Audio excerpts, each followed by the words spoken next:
It's probably one of our first major meetings that he hasn't been here, but we welcome him back next Wednesday. It's also a time to celebrate the Māori New Year, Matariki. So tēnei te mihi kia koutou katoa. If we can please start with our Karakia. Kiri. We shouldn't really put that up on there. We should just have our apps ready to go. See, it's up on the wall. Can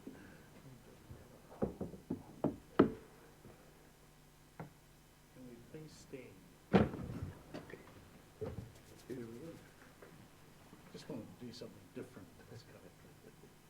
Taka taka te hau ki te uru. Taka taka te hau ki te tonga. Kia mā kina kina ki uta. Kia mā tara tara ki tai. He hi ake ana te āpakura.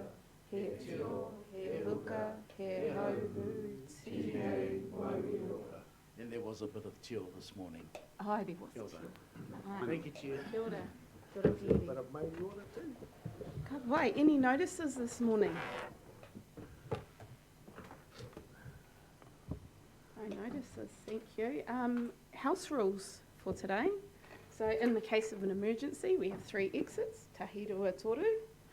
If it is an earthquake, drop, cover and hold, and then up Dalton Street, and we'll follow Councillor Van Dyke. Because he's got the longest yeah, fastest he's got the legs, longest apparently. legs. Oh, he knows the coffee shop. And in an event of a fire, please exit, and our meeting place is under the trees in the grassy area. Any apologies for today's meeting other than Dr. Roger Marker? Can I please have the mover and a seconder for the apologies? Councillor Williams, Councillor Van Dyke. All those agree say aye. Aye. Against, carried. Thank you. Any conflict of interest declarations for today's items? Oh, there are none. Confirmation of the 12th of May minutes. Do we have any corrections to those minutes? If not, can I please have a mover and a seconder? Councillor Van Dyke and Councillor Foss. Thank you. All those agree say aye. Aye. Those against? Thank you. Carried. Follow-ups from previous meetings. That will hand it over to you, James. Both of those items are under action or have been actioned, so we can take any questions. Any questions, councillors? That's on the Follow-up items. follow-up, yeah. Madam Chair, just in terms of the Napier Open Waterways quality, I appreciate that as a specific kaupapa around it, but what I'm interested to know and have updated is our stormwater management engagement with Napier City, particularly in relation to the 2020 rain event, and a report and review of the rain event this week and steps that have been taken in the last 6 months to mitigate, which is an ever-present risk to large parts of the city. So the review of last year's November flood event is due for completion by the end of June, so obviously by the end of next week, and I haven't yet seen that report, which has been independently commissioned by Civil Defence on behalf of both Napier and Hastings, and the expectation is that report will go to the Civil Defence Joint Committee, and happy to bring that report also to Council, probably the next meeting of the NICC. So we're just still waiting on that report, and that gives the detailed analysis of what happened in terms of the physical flood management. That sits alongside a review which has been conducted by Fire and Emergency in New Zealand in terms of the emergency management response across all agencies. That's also been completed, but I haven't yet received that report. That's also got to go to the Joint Committee of Civil Defence, and again, happy to bring it here. In relation to the events of the weekend, Chris might be able to give a verbal update now.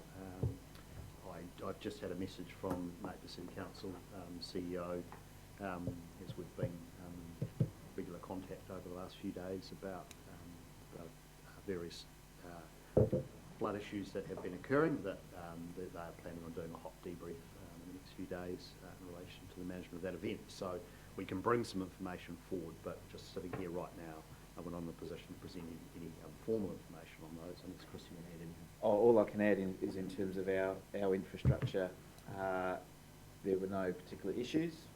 We had one issue with the planned power outage with Unison that we're following through, because obviously having a planned power outage and a weather watch is not good, and we need to do better at working through those issues. So we've got that's on the agenda for the team to work on. If I could follow up, thanks, Madam Chair. I'm particularly interested to have reported back steps we are taking, aside from the incident management and surrounding activity. I'm interested in what we're going to do by resolution long term of the problems we've got with stormwater management. I mean, I walked around on Sunday afternoon, and up to me again, nearly over the top of the government gumboots with water. So even that was a modest event. So what we need to know what's happening and what we're going to do about it. So my understanding is that the report that is due at the end of this month will inform future investment, particularly by Napier City Council, in the upgrade of their network. They have got funding provided in their LTP to make some upgrades, but precisely where they're at with that program is something we need to get them to come back on. Possibly the opportunity is if they are coming to the next NICC meeting in relation to the Tyne and Thames Street drain issues. It'll be the same relevant staff if we ask them to provide a presentation on their upgrade of those assets as well. So my understanding of what occurred on the weekend by way of flooding in the city of Napier was that related to the performance of Napier City Council's infrastructure, not HBRC's. Correct. Thank you. Councillor Foster. Sorry, just a supplementary to Councillor Curtin there. Can you just elaborate on the Unison? You said there was a planned outage. They planned those a month or so in advance. No worries there. Yep. And then was that still in existence, planning to happen, even though there's a heavy rain warning? That's right. So there was Sorry. So, okay. And just reference that with a few months ago, Councillor Curtin and yourselves raised the point around the gap of communication with Unison quite a few months ago with a flood event, and there was going to be some engagement and discussion then. So could you just update us with that? Absolutely. So we have been in discussions with Unison around our critical sites and registering those critical sites with Unison. So that work is happening, and it's happening under the umbrella of the Lifelines community that sits under Civil Defence. So that's where we have all the critical service providers, and so there's a piece of work being done there. So that piece of work is again not complete, and all I was raising is we did have an issue, so being transparent that we had an issue with a planned power outage that occurred because a major site at Aotearoa was undergoing some maintenance, so there was an opportunity to take the power down, and it was around our involvement in that process and our response to that process. So the team is working through that because my view is we need to do a bit better and not have an overlap between those two situations. So it was a preventative initiative. That was a planned power outage. Yeah. So the questions, what notice did we have? What was our response? Was that response adequate? And we're just working through that with the team. Could you come back to us Is it? when it's complete? Thanks. Okay, thank you. Councillor Barker. Thank you, Kurt. I just add to Councillor Curtin's issue is that in previous discussions we've been told that some of the infrastructure assets dealing with water in the Napier City area are controlled and operated by HBRC and some by Napier City. I think we recall a conversation at the time that this was sort of like a less than desirable outcome. So when this report comes back about the flooding event, can we have a particular focus on the issues surrounding having dual ownership and dual control of these assets and what is going to be, would be an ideal outcome. Just as an intuitive thought, it would be, in my view, there should be a single entity which controls it. Having two people in charge of the one thing don't work. Just ask the Romans who. Yep. So I guess we are fully aware of that issue. We've written the start of the terms of reference for that review. That is with Napier City for their comment, and then we'll engage a suitable resource to help us answer those questions. The existing arrangement has been in place since 1989, and I would agree it's well overdue for a review. Excellent. Fantastic. Thank you, councillors. We've got some more mahi for the next Environment Committee meeting to bring. Great work. Okay, can I please have I'll move in a second. Just Another question? There was a third topic I was hoping to have traversed. I don't know if it's a follow-up item or, but I'm looking for some sort of response or report around the wastewater incident down Kennedy Road yesterday. Its ability to understand what notifications, etc. were. Yeah, so if you'd like to raise that in minor items, we could get somebody up from the compliance team. So they've been deeply engaged in it right since the moment it broke, including started with a phone call from the chief executive to me, and they were working on it last night, and so they'll do the briefing. So perhaps With your indulgence, Madam Chair. Okay, very good. We'll leave it to minor items. Thank you. And if there are no other questions, I'm happy to move the follow-up items. Can we have a seconder, please? Councillor Foley, thank you. All those who agree say aye. Aye. Those against, carry. Thank you very much. Very good. We are on to the call for minor items, and I have got the wastewater item there. Are there any other minor items? Councillor Foley. Pollution response. Pollution response. Fantastic. Any other items? Madam Chair, I haven't got it's more of a question, so I don't think we can have that necessarily on minor items, but it does relate to the gravel extraction verbal update. It's really just to understand how the Upper Tuki, which is for gravel coped in the recent rain event. So will leave that for minor items? Or that could be part of Or will it be a part of the verbal update? I can cover that, yep. Thank In you. the verbal update? Yep. Thank we'll get you. some- Fantastic. Great. Thank you very much. We move on to our decision items. So we have one, the Coastal Hazards Funding Model, and it's quite a significant decision for us as a council to make. So I'd like to invite first Councillor Van Beek as the chair of this joint committee, then I'll hand it over to you, Chris. Thank you very much. I'll be quick, Madam Chair. So when I took over as chair of the joint committee, there was some real issues to be dealt with in regards to funding, and several, if not many, workshops had been held and ways forward being proposed as to how the coastal hazard strategy could be funded and who was going to be responsible for what.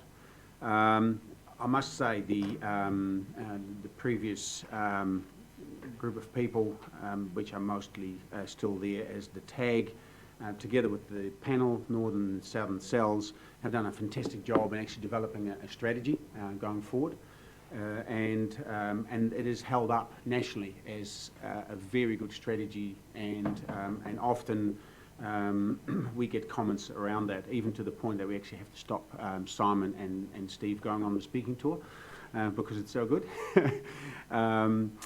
But anyway, there is the conundrum of funding and who's in charge. So we had a suggestion that we actually should have outside knowledge coming in a retired QC to actually make the decision and look at all the issues that were at hand. And the what that we have to deal with is in the interim, short to medium, is that we need to actually do some engineering, but most of it will actually be bringing in gravel, renourishment, stopping overtopping, and that is sort of covering the next 2 to 8 years. And the answer in that is that Raynor Asher did a very good job in actually looking at all the details. If you read through his report, it's very detailed, and he's gone way back to even when rabbit boards were spoken of, and how that came about and what the solution was of that. But in the short, he has come to the agreement that it is HBRC that actually is going to be the entity that is best suited. And all the details are in the report, and I must say I'm really happy with the report that staff have put together. It's very clear. Plus we also have the report from Rona Asher to support it. And I also get a feeling that those around the Joint Committee are in favour of this process going forward as recommended by Rona Asher. So, of course, it still has to go through those other TAs as well, as we also have to discuss and debate as to whether this is the right way forward. But so far, I get a feeling that as a community, we are in favour of moving forward with what Rona Asher actually has proposed. Thank you, Councillor Fernbeek. Chris, I'll hand it over to you, and then we'll have question time and debate. Thank you. Thank you. So I really just wanted to point out a few things in the paper that are salient. First is if you look at Table 7, the proposed decision-making framework, today we're only asking about Gateway Number 1, which is an in-principle agreement, and that will allow the TAG group and the Joint Committee to work through the rest of that detail. So there will be plenty of other opportunities for decisions around the MOU based on the detailed financial analysis. We'll then be doing some pre-consultation with the community to understand what the wider views of the community are on this issue. We'll be working through a transition plan, and then finally an amendment to the LTP. So there are lots of opportunities for decisions. We're really looking for an in-principle decision at the moment, so this project can move forward. We're at the point in the project where a lot of the technical work is done, and we really need a decision to move us forward. Doing more and more technical work without visibility of how we will move forward is probably not a good place for that particular committee and TAG group to be. The other one is we've provided an example of some financials, and now these aren't the actual financials. It's based on an example, and this example is one of the lower cost options in accordance with the coastal strategy plan that was put forward by the panel and noted by this council. So that's at the lower end, where the further design work has looked at effectively providing protection to the built environment, but also allowing some erosion to occur in the more of the natural environment, because that significantly brings down the cost compared to holding the coast exactly where it is today. So they're provided as an example to show the typical effect on both the rates and our debt position over the next 10 years, and we'll be bringing back a more detailed set of accounts. It's also worth noting that in Mr Asher's recommendations, he did recommend that existing coastal assets be transferred to the Regional Council, and that analysis is still yet to be done because we are collating that information. But essentially, to the ratepayer, our assumption at the moment is that that will be a nil change, because they're currently contributing to the costs of that infrastructure now, whether it's paying off debt, maintenance, etc. All those things are happening. So to the ratepayer, it will be a nil change. So part of this is also a decision around where we want to be in Hawke's Bay. The Joint Committee were very clear in that they suggested that being aware of the changes in terms of legislation at the central government level, the view of the Joint Committee was not to wait for the central government to provide clarity, was for us to work with Mr Asher and our councils to forge our own path ahead of that. So there is a legitimate decision on the table to simply wait for central government direction, and that will be several years away at best, and there are no guarantees that it will actually provide the clarity that we're looking for. And the other thing I think that is important in this decision-making process is in Table 8. There's a bit of a table there showing the timeline through the steps, and it is very sensitive to this in-principle decision-making activity that's occurring with HDC, NCC and ourselves. Essentially, if we do have another round of working through detail, providing clarity and are unable to make an in-principle decision, it does push that LTP consultation out by about a year when we look at what's happening, the next set of elections coming up and how we can fit in the calendar of everything that's going on. So that's really just for awareness. It's that if this decision is challenging to make, it can push out that end date through to June 2023. But other than that, I think this is the circuit breaker that the project needs to move forward. It's very important for us to be able to move forward. But even when you look at the cash flows, there is a huge amount of preparatory work required in terms of monitoring around or collecting the data around the environmental impacts, going through those consenting processes, engaging with tangata whenua.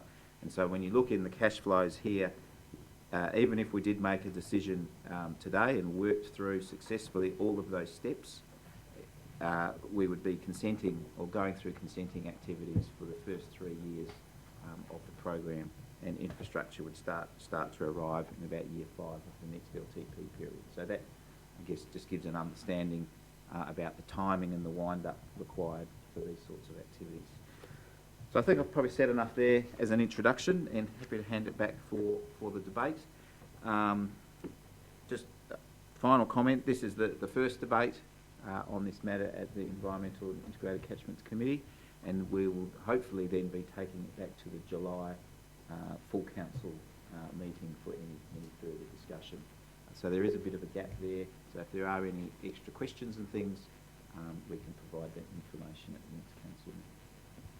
Thank you very much, Chris. And I do agree this is a step for us to move forward, and how we do that, over which lens we feel is best from a Hawke's Bay Regional Council perspective, will be up to us if we decide to take this path. So councillors, members, do we have questions? Councillor Williams? Thank you, Madam Chair. Look, just interested in a very comprehensive report. I think you did right, Councillor Van Beek. This is, I learned some things about local government history that I wasn't aware of, so due respect to Asher QC. But just wanted to test out some of the propositions inherent in the CCO model. There is a comparison drawn with the emergency management model in deciding whether this would be a viable alternative. And one of the issues raised about the CCO model is that it wouldn't have any staff, and we'd have to populate it with staff. And there are some reasons given. There's a question it raises at paragraph 82. Could a similar model be used for the creation of a CCO which would take charge of managing coastal hazards? I'm just wondering if I could get some clarity on exactly how the CDEM unit is staffed. Is that pulled from staff from the different local authorities, and how, or does it retain its own staff? How is that? Just tell me about that structure. How we fund it, I understand that, but what are the linkages with the other TAs? So all of the staff is staff of the Hawke's Bay Regional Council, and fully funded obviously by rates from Hawke's Bay Regional Council. Some of the staff co-locate in the Territorial Authority offices to maintain connectivity, but I would say that it is a challenging model, given that the governance for the operations of civil defence reside with the Joint Committee, and a fair amount of direction to the work program of the Group Office for Civil Defence is provided by the Coordinating Executive Group, which comprises the CEOs as well as representatives from emergency management. So it is a matrix management model where there's an accountability to this table and this council for the staff and funding of that operation, but operationally direction provided from both the Joint Committee and the QEII. So that and the challenges with that model is partly what is being currently reviewed by an independent reviewer that will be reported shortly, which shows some of the challenges of that matrix model. So I think in this case it highlights that if you don't have a clear line of sight between governance and operational delivery and an accountability that is clear, and you confuse that with a matrix arrangement, you do run the risk of unintended consequences. Thank you. Councillor Curtin. Thanks, Madam Chair. Mr. Dolly's confirmed my worst fears around the pathways that we seem to have locked and loaded they seem like.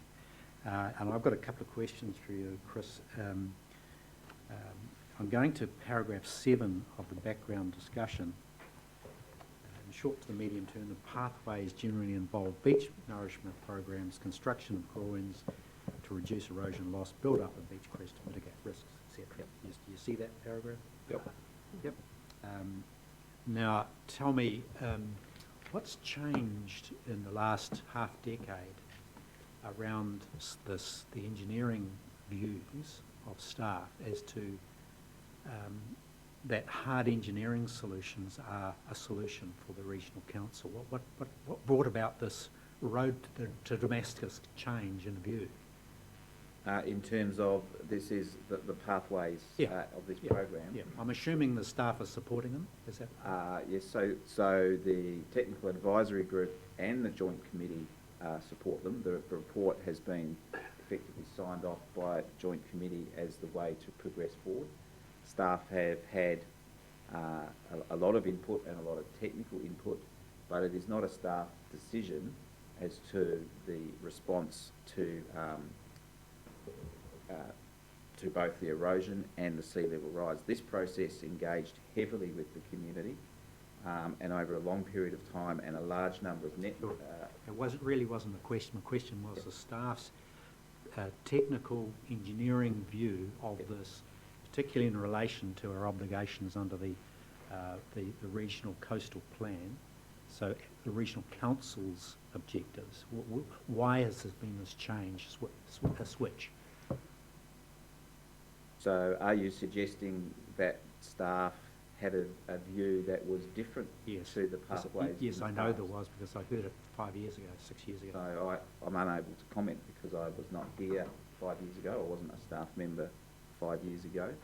But I do know that it is the Joint Committee's view that supported this pathway, and the current staff in the technical advisory group has provided all the information to the community and worked with the community on their desired pathway. And I'll also note we have a whole raft of steps to go through before this is actually endorsed as a regional council position. Another question then, if you don't mind, Madam Chair.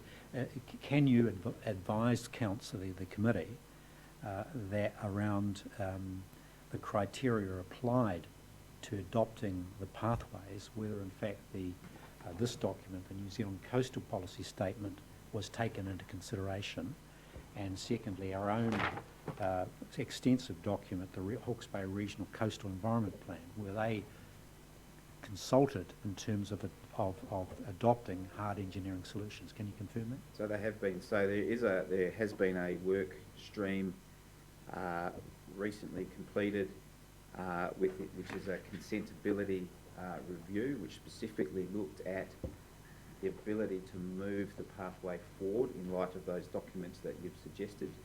And we got a whole raft of feedback That has kicked off some new work around environmental monitoring in those locations so we can be prepared for the consenting process. We also know that the consenting process will be challenging because there is a high burden to demonstrate the effects and the mitigations to those effects of this sort of infrastructure. So we have looked at those documents, and the project believes there is a way forward, but there still is a significant amount of work to do, and we fully understand that the position of the coastal policy is to leave naturalised coastlines in place. So we fully understand that is the current position of that policy.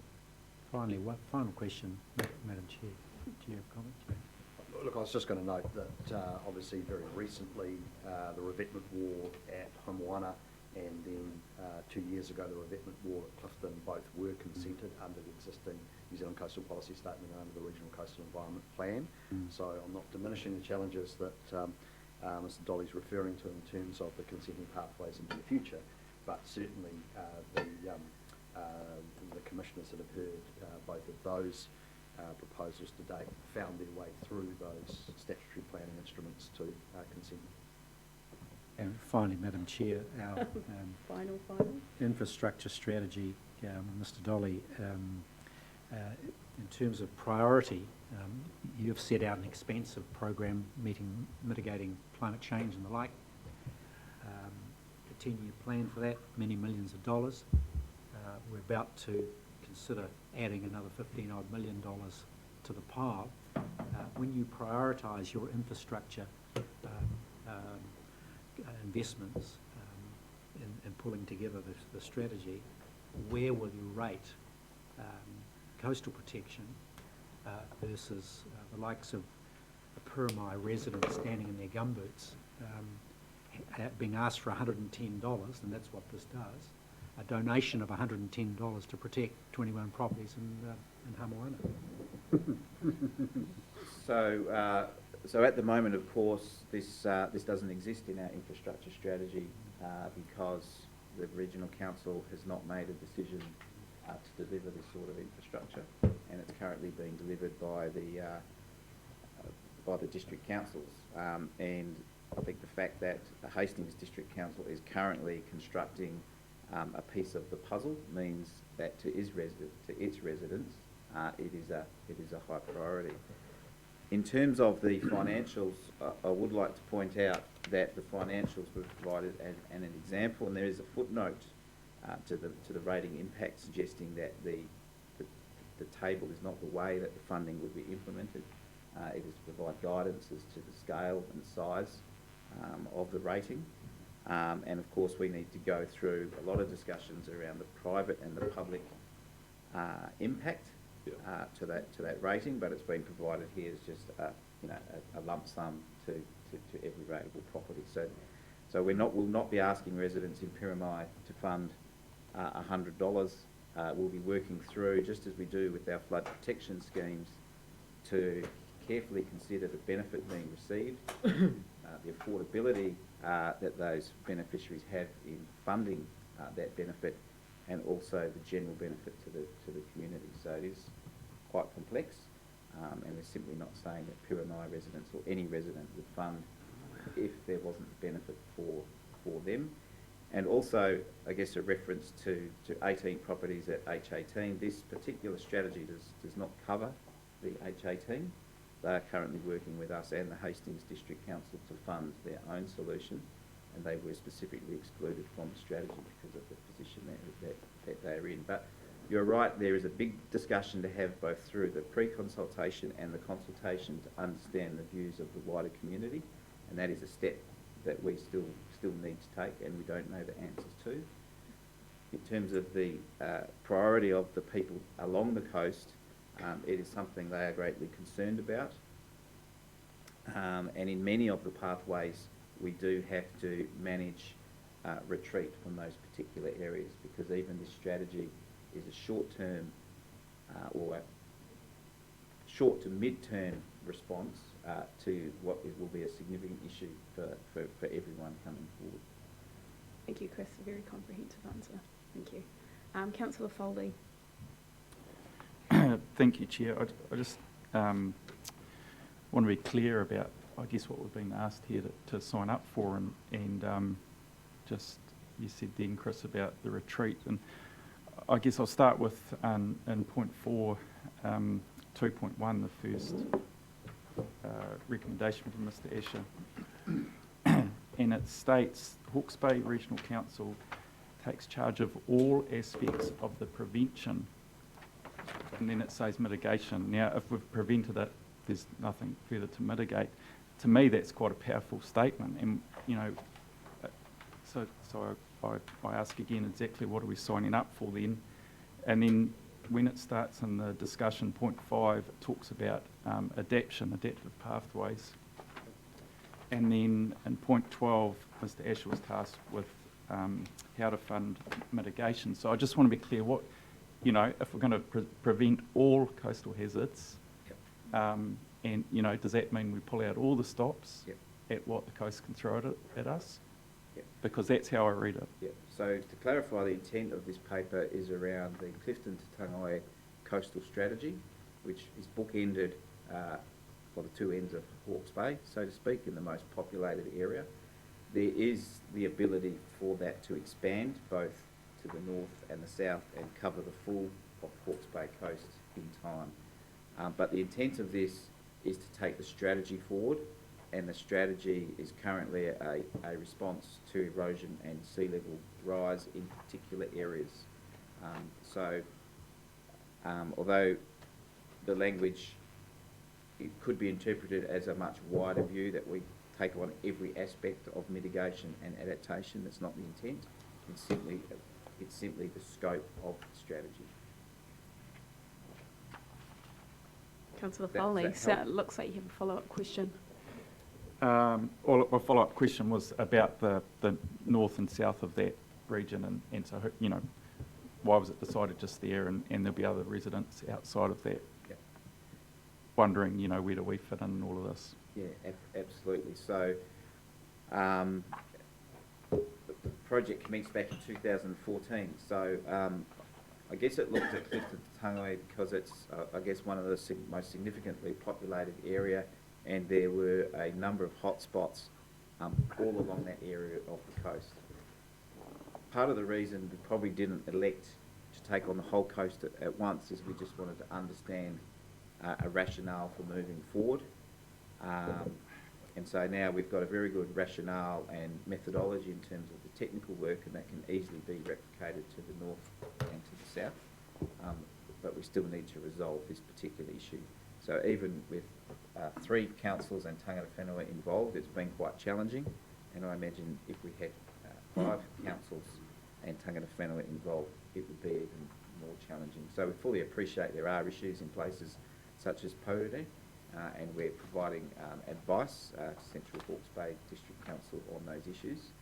And the potential future direction of this strategy is to expand. It has been built that way, and we have been in discussions, particularly with Central Hawke's Bay, around timing for that, but it's not currently on the agenda.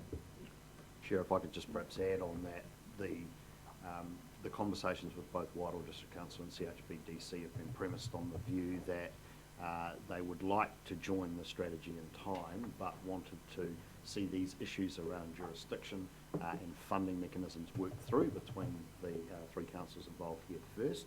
And once the framework is settled, then they can make decisions about obviously their participation. Could I just, if I may add to that, I think it'd be helpful, is that the problem we've had here, Councillor Foley, is that the current legislation is inadequate to resolve these issues when we've got a single issue which responds to multiple councils. How do we structure that? And so we went looking for answers in Wellington, and we went to MFE, we went to the Minister, and we went to other places. And basically they told us that they were thinking about it, but they were aware that Hawke's Bay was doing work which was well ahead of the curve of what anybody else has been doing. And so they said, well, we'd like to see how you resolve it. And the suggestion came up of engaging a retired court judge to examine it, give us a report and a pathway forward. And that's what we've got here. So this is the very in front of where the rest of the country is in terms of resolving this issue. So we're doing it ourselves, finding a plan that we can work forward to, and finding a plan which we can add on to, for example, north and south, and finding a plan which is adaptive. And so what we're looking at here is, rather than have all three councils have a part of it and not do it particularly well, transfer it to a council, a single decision-making authority, who can then have charge of it and have an overview from top to bottom. That's what this says, and have the capacity to rate and the capacity to make decisions. That's what's been proposed here. So we're kind of making it up on it as we go. And on the other thing is, whatever we do here will be closely watched by others to see how we progress. Everybody else is mucking around trying to find what to do and looking elsewhere for answers, but we're doing it. Thank you for the insight, Councillor. Councillor Foss, questions? Thanks very much. Just first of all, thanks very much to Jeff for all the work you've done there and herded the cats that you've had to herd onto the coast if you want. Committee. But there's been many involved in this, and as Councillor Barker's kind of noted, there's been a lot of work over many years to try and find some kind of solution, and particularly Mr. Asher QC for his wisdom. And it's really good for the way I interpret the reports and the paper here is starting to set some direction, build a bit of a foundation of further work, not too much more than that. Because we just started talking about strategy there. So if I asked the CEO or my colleagues around here, what is Hawke's Bay's Regional Council strategy for the coastline that is under our jurisdiction? And it's much larger than the coastline, which is the origins of this discussion, as good as the work that's gone in there. And the report's also landed in a regional solution for us for a number of reasons: consistency and the challenges we have of various key stakeholders, and the attraction of only three in this particular one. But I failed to see how we could go any further without having a regional strategy, having engaged and having agreement with the other two councils at least, Wara and Central Hawke's Bay, to get us into the right space. I just cannot see how that, and when I look at recommendations, there seems to be a recommendation missing there to me. I'd ask James if you could comment, just what do you mean by agree in principle? I'll just let you know my concern. If we were to agree in principle to the report and to the staff report here and the recommendations, we are starting down a track. We've accepted a whole lot more, I think, than just what's in the report, because the origins of this is no one's really wanted responsibility, so we decided to report, so let's have an honest broker, and we've decided regional council. No worries there at all, except there are financials in here, and they look about building walls and protection and things like that. So down the track, if this model was to be the place, what would be the potential liability of the Hawke's Bay Regional Council if in fact, say, the Te Awa subdivision or something got inundated because of breaches of the coastal protection that we've decided to take full responsibility for? Aren't we opening up an incredible potential liability for the organisation right there? Maybe in parallel or in the absence of firm direction from Wellington. So, I think the first thing to say is that obviously with our flood protection responsibilities, and there are the general empowering provisions of the Local Government Act for protecting communities from natural hazards that place an obligation on us without specifying precisely the level of service that we must deliver. And then we are obviously enabled under the Soil Conservation River Controls Act to provide flood protection infrastructure, and we have agreed levels of service around that. Now, that doesn't guarantee communities from flooding. It provides a level of service which is effectively agreed between councillors and the community through the long-term plan and the infrastructure strategy development process. I would anticipate that ultimately for coastal protection that we would come to a similar sort of arrangement whereby an agreed level of service, it would be a 1 in 100, 1 in 500 year event or something like that in terms of coastal inundation, and then we would rate and provide infrastructure that is commensurate with that. liability might arise in the event that we fail to provide what's agreed and funded by the community through some omission or performance deficit on our behalf. But even then, I think the likelihood of liability is relatively low when I think of contemporary examples of failure, such as in the Bay of Plenty and Edgecombe, where the regional council's infrastructure failed. There wasn't a strict liability necessarily associated with that between the landowners and the affected properties and their insurers and council. So that's a complex set of issues. So I guess what I'm suggesting is it's not a binary outcome of council resolving to take a leadership position and responsibility for coastal management, that therefore all consequences thereafter will create liability for council. But I do think that there is work that we have to do around what would be the level of service provided and what would be the consequences in terms of liability and more broadly for the regional council in taking that on. So I don't think a decision today opens a floodgate in that regard, but it does start down a pathway of us taking more responsibility, and there will be potential accountabilities and consequences for the council on that. You want to add anything, Chris? Just can add one note in terms of the recommended pathways that have been developed so far. They don't actually guarantee protection in any one place. In fact, they are adaptive by their nature. And so just because a piece of infrastructure is put in today, it is clearly not guaranteed forever under the strategy. In fact, the strategy says we will monitor and determine trigger points, and in some locations that protection will then be removed, or the location will simply not be protected. So that's, again, a lot of, the legislation is all behind with a lot of that sort of stuff, but hopefully we'll get assistance with some of this new legislation, particularly around managed retreat and obligations and some rules and guidance around that sort of stuff. But it's very clear protection forever is not guaranteed under this strategy. And sorry, I need to say, I don't expect that for anything. So can you, James, the question about what is Hawke's Bay Regional's Council coastal something strategy in this context, do we have one? Yes. So we don't have a coastal management strategy as such. What we do have, obviously, is the Regional Coastal Environment Plan, which is a statutory document required under the Resource Management Act. That is due for review and refresh, and will be, as part of the Kotahi plan change, going to be upgraded. That will involve significant engagement with the community around our priorities and objectives for coastal management and the outcomes that we wish to seek in the coastal environment. And I think it will need to work in with the Clifton to Tangaroa coastal hazard strategy, and we will need to navigate as a council our regulatory role in protecting the coastal environment with our asset management role, and it's exactly the same as we will have to continue to traverse through Kotahi with respect to our flood management activity and freshwater outcomes as well. So we will be wearing two hats at least through that process.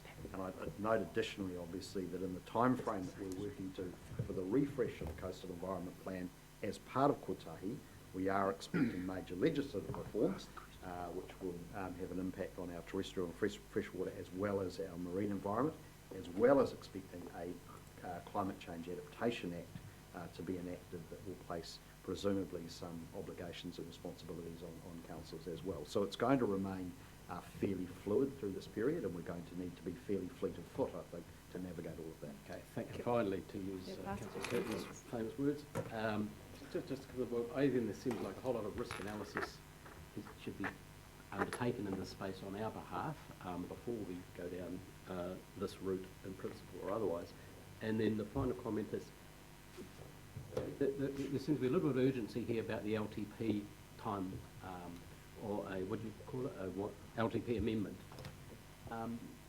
Why is that just, I know it's important and administratively distracting, but why should we be driven by that though? That seems to be a wee bit round the wrong way, because we don't seem to have an overarching strategy. We're trying to get there, don't take this the wrong way, but just some of the building blocks seem to be missing, and we've been encouraged to make a decision quite quickly because of an LTP timeframe. So, look, I would point out, look, you're exactly right. I just wanted to highlight that it's not a one-to-one ratio between any decision-making time now. It was really to point out if there's a non-linear relationship between the time it takes to make an in-principle decision or not, and that the LTP amendment, just really for awareness. If it did slip by a month, it effectively means that it slips out by a year, and that's absolutely fine. It's just making everyone aware that that is in fact the downstream impact, and I would encourage everyone to take the time they need to make the right decision. So I'd agree with what you're saying. Can I just perhaps just add to that, the reason it's fallen out of an LTP cycle is kind of several-fold. One is that in an ideal world there would have been agreement between councils over the leadership of all of this, and that would have flowed into this current LTP that's about to be adopted next week. That hasn't been possible in terms of the three councils agreeing and therefore needing to commission Rainer Ash's work. So that's delayed us and then tipped us over this LTP period. I guess there was some co-benefit of that, if you like, on the basis that this is a big conversation to have with our community, and having it separately from a normal LTP consultation was seen as advantageous by staff, and that takes us into we should probably do this out of cycle with the normal LTP, and as Chris has said, yes, it could be another year of consideration, but we also have a strategy that's been adopted some time ago and real-time issues for the community now, and they are keen for some certainty, obviously, around the strategy being implemented. So there is a little bit of urgency with getting on with this. Thanks very much. Councillor Barker. Just, Councillor Foster's raised this issue of risk and liability. And can I just ask, firstly, we currently have a large amount of infrastructure, stop banks, all the rest of it, and so if one of these fails today, what is the risk? Do we have taking up Councillor Foster's, a view of how we manage that risk and the consequences of that? Would that not apply in the coastal area? Secondly, that when the people before us decided to start building stop banks, for example, the top of the Tangaroa, did they not do it because the problem outweighed any consequences of risks or liability that went on? There was a need to act. And are we not in this situation with this, having the need to act is dominating all of the other things that we have to do? That hesitancy and deep introspection and self-analysis is only going to delay these things. There is now a need to act. It's happening. So look, I think it is useful to draw an analogy between our flood infrastructure and what's happening here. It's also useful to reflect on perhaps some of our flood and drainage assets in particular, which may have a very high degree of private benefit, but are not financially sustainable for the beneficiaries of that, and ensure that we don't repeat mistakes here. Yep. So I think there are some useful learnings on that. I thought absolutely when the flood assets were created, the benefits were seen to outweigh the costs. Our liability, I would expect to hinge on a question of negligence. Exactly. And if indeed we have performed everything that we're required to under the level of services that we provide, and to appropriate engineering standards and industry best practice, we would have a strong defence against any failure of an asset. But if there was negligence demonstrated in terms of our operations, then potentially there is a liability, and it's one of the reasons that we do carry some sort of $200 million worth of public liability insurance in case something like that did occur. But obviously we work very hard to ensure that we don't have any negligence or performance issues with our assets. Councillor Martin Williams. Thank you, Madam Chair, and apologies for a follow-up question on my part, but as a prelude to the debate on this, and this is a question, do we have, given paragraph 77 of Rainer Asher QC's report, capacity within this organisation to deliver the recommendations of the Clifton to Tongaroa strategy, where it says that we have a small engineering and management team dedicated to the flood protection schemes by comparison with the larger delivery teams of the TAs. And if we don't, would the assumption be that through rating for the purpose, we expand the staff to deliver this service? What's the thinking around that? So, look, some of that's probably detail is hidden in the paper. So in the financials, we have made an assessment in terms of the operating impact would be 2 full-time staff. So we would simply grow the team to meet the demands and fund that through rates. And certainly in the capital program, the resources required to deliver that capital program are funded by the capital program. And we've got an excellent example now where a couple of years ago, a year and a half ago, we had a $2 to $4 million capital program per year, and it's now up at around $8 million per year, and we've simply resourced that program up. So in terms of like the COVID recovery IRG projects, we've gone to market, we've found the people, and those people have already delivered a $1 million project in the last 7 months. Thank you. Okay, so are there any other questions? On? Councillor Curtin. Well, Madam Chair, I'm just looking at the recommendations on page 15.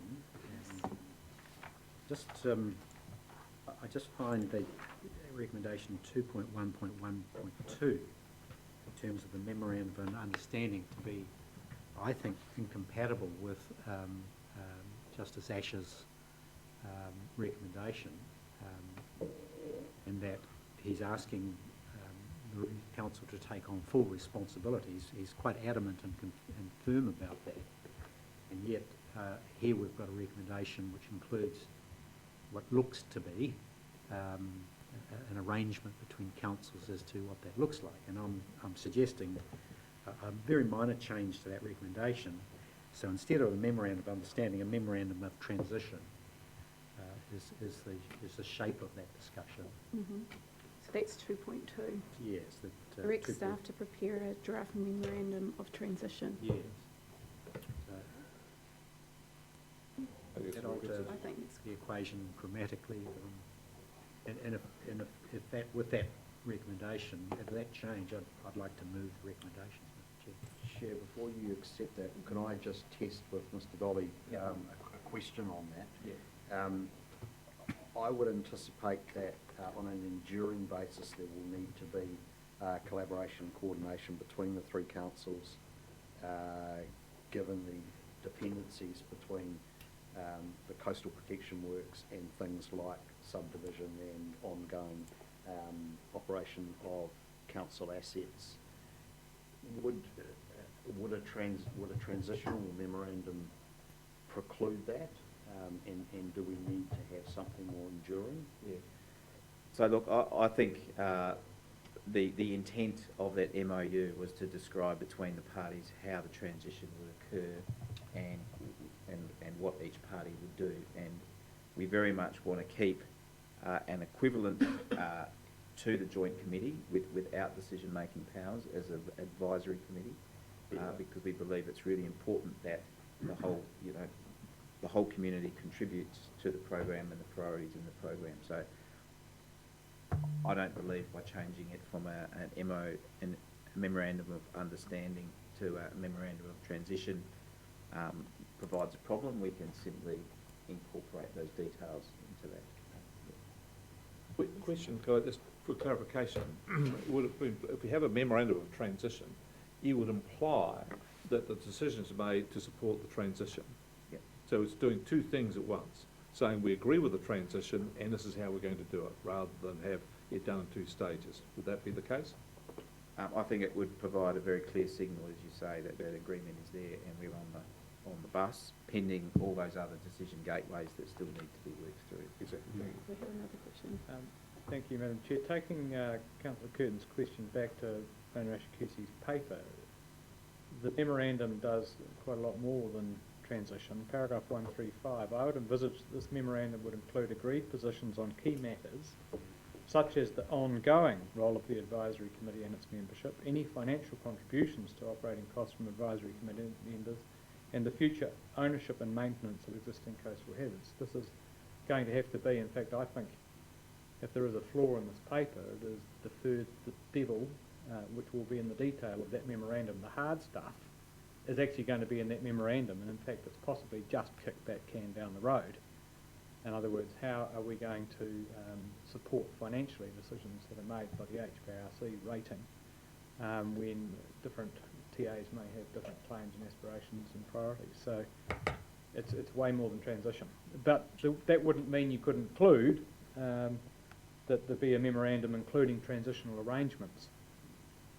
So, Chair, can I draw the committee's attention to two things? One is that 2.2 directs staff to prepare a draft. So that will be a draft to obviously come back to this table for further discussion.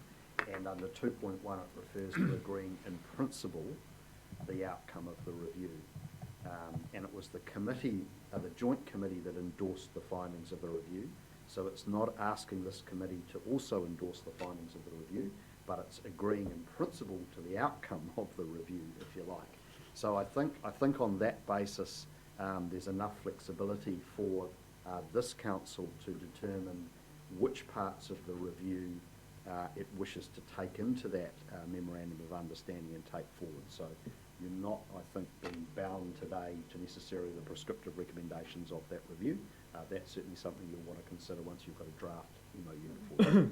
So I'd like to come back to Councillor Curtin's suggestion. Sure, yes, and well, speaking to it, Madam Chair, we taking on board Councillor Webb's view. It's a good one. There is a lot of detail to work through. 2.1.14 points to a transition plan, and I would imagine that the devil in the detail might be in that transition plan. But the signal sent from a slight amendment to 2.2 sends that signal that this council is taking a full responsibility and is ultimately the decision maker, not those other councils, and that's the crux of Rainer Ash's review, in my view. Sorry, we've got a line. Just Oh, no, sorry. Councillor Foley. Do we have a motion? Councillor, Would you like to second that motion? well, I'm more than happy to second it. Have you accepted the amendment? The amendment was, the original amendment was a draft memorandum of transition. Yeah, I'm happy to second that. And you're happy to second that? Right, okay, so have you spoken to it? Would you like to speak to it? Well, I'll speak to the recommendation now that's on the table. Yes. Well, Madam Chair, thank you for the opportunity to do so.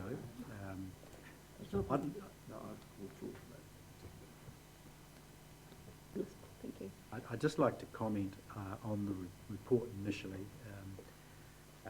The report from Justice Asher was entirely predictable.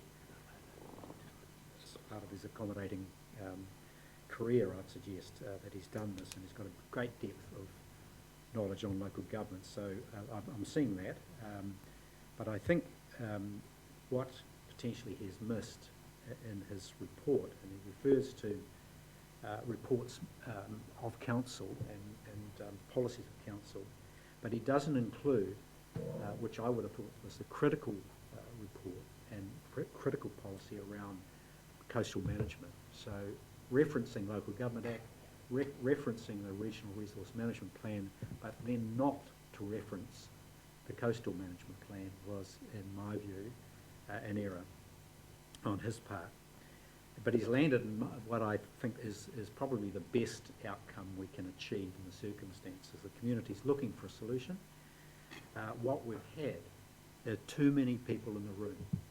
We've had the local Hastings District Council, Napier City Council, etc., in the room, screwing the scrum, coming out with pathways that don't make sense. So now we've got the opportunity for this council to put the whole thing through its lens, and I've got significant concerns that we are locked in, and I'd like to suggest to staff that we reset entirely, that the regional council lens, and this is where institutional knowledge and understanding of our plans, particularly from Councillor Van Beek's perspective, is that we're not in a position to import a Western European or Western Europe approach to this to a South Pacific island nation. It's simply not feasible, given our coastline and the challenges we face, to put an engineering solution everywhere you see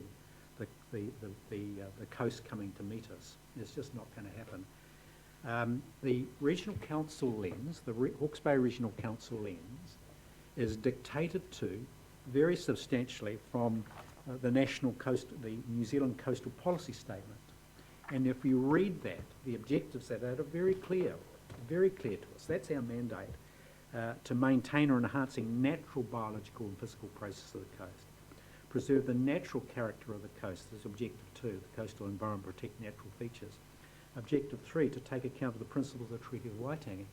And I'm really interested to know what Tangata Whenua would have to say when we, just down the road here, look to discharge dredgings from the Clive River into the coastal environment. What on earth will they say when we come to put hundreds of thousands of tonnes of material right into the sea, right on our coastline? Now, I just don't think that's tenable from the Maori perspective. We've got a whole host of other relevant objectives that we need to meet as part of the National Policy Statement. We've got matters of national importance in our own Coastal Environment Plan. We cannot accept, if we're to put our regional council lens over this, and this is what this does, we cannot accept the pathways that have been promulgated by people with hopelessly conflicted interests so far. So this implies, in my view, a complete reset of the strategies and approaches that we might take.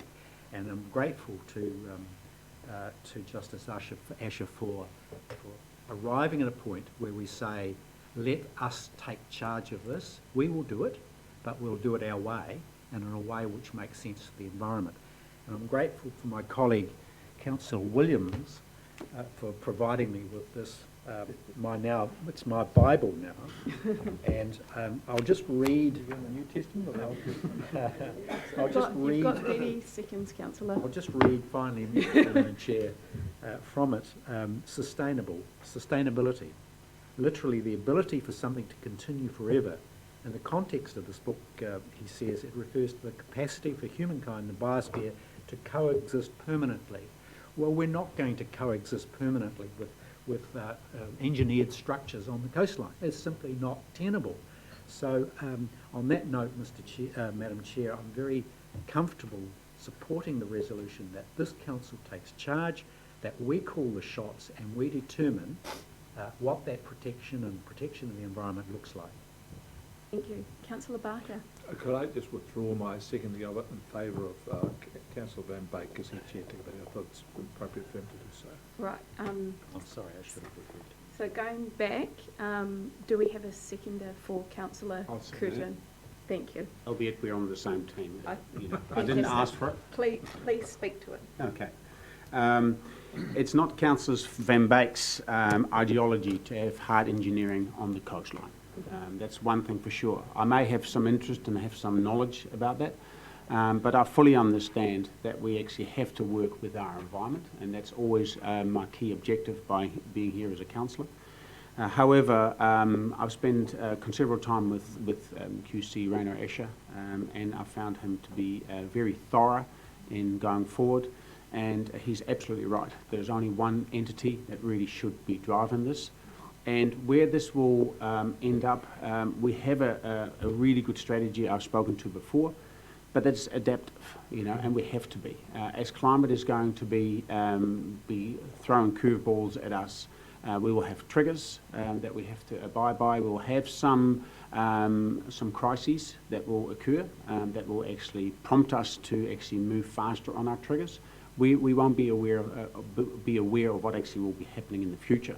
But I think as an entity, we're definitely in the best position to make sure that we can protect our coast. And we also owe it to those who actually live near the coast. Although I'm not someone who lives near the coast, I meet with them frequently. We have workshops on a regular basis. We've had now 6 workshops where we actually meet with people who've got an interest in the coast, and it's very important that we listen to them.